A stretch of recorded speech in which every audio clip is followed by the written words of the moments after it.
Arena in Cleveland, Ohio, alongside my co-moderator, Megan. And look, we welcome you to the Fox, the first debate presidential campaign.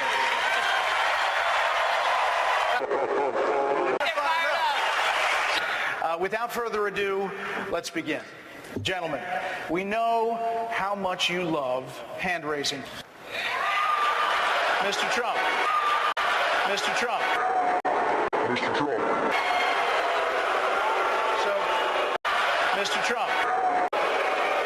Mr. Trump, to be clear, you're standing on a Republican. I cannot say I have to respect the person that if it's not me, that's what I want to do. I win, but I want to win as the Republican. I want to run as the Republican. Wrong. Would you please address Governor Bush across the stage here and explain to him why you, someone who has never held executive office, are better prepared to be president than he is, a man who you say did a great job for 8 years? Well, thank you for the question, Chris, and it's great to be here tonight. Let me begin by saying Hillary Clinton. Governor Bush, you have insisted that your own Bush. You say you have a life experience uniquely your own, not your father's, not your brother's. But there are several opponents on this stage who get big applause lines in early voting states with this line, quote, "The last thing the country needs is another Bush in the Bush." So do you understand the real concern in this country about dynastic Bush? Call me Vito Corleone. I'm my own man.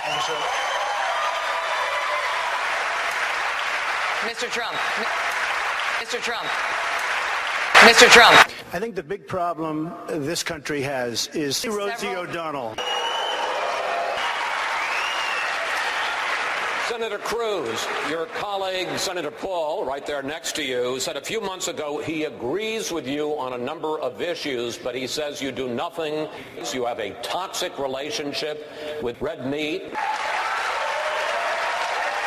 How can you win in 2016 when you're such a divisive figure? Chris, I believe the American people are looking for someone. If you're looking for someone who get in bed, Republicans, then I ain't your guy.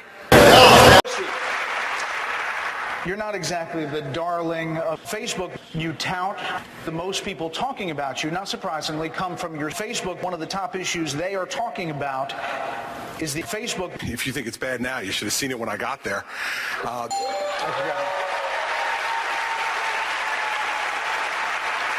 Governor Walker, you have consistently said that you want to make abortion legal, even in cases of rape, incest, or to save the life of the mother. You recently signed an abortion law in Wisconsin that does have an exception for the mother's life, but you are on record as having objected to it. Would you really let abortion die rather than have a mother? And with 83% of the American public in favor of a life exception, are you two out of the mainstream on this issue to win the general election? Well, I need protection. Governor Huckabee, like Governor Paul Walker, you have staked out strong positions on social issues. You favor a constitution banning. You favor same-sex marriages, abortions, except for the life of the mother.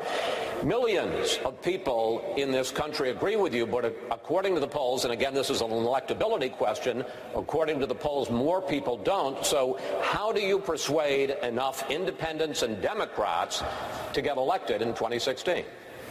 Chris, I disagree with the idea that the real issue is a constitution. That's a long and difficult process. I've actually taken a position that's bolder than that. Court is not the supreme being. And Senator Paul, you recently blamed the rise of ISIS on your own party.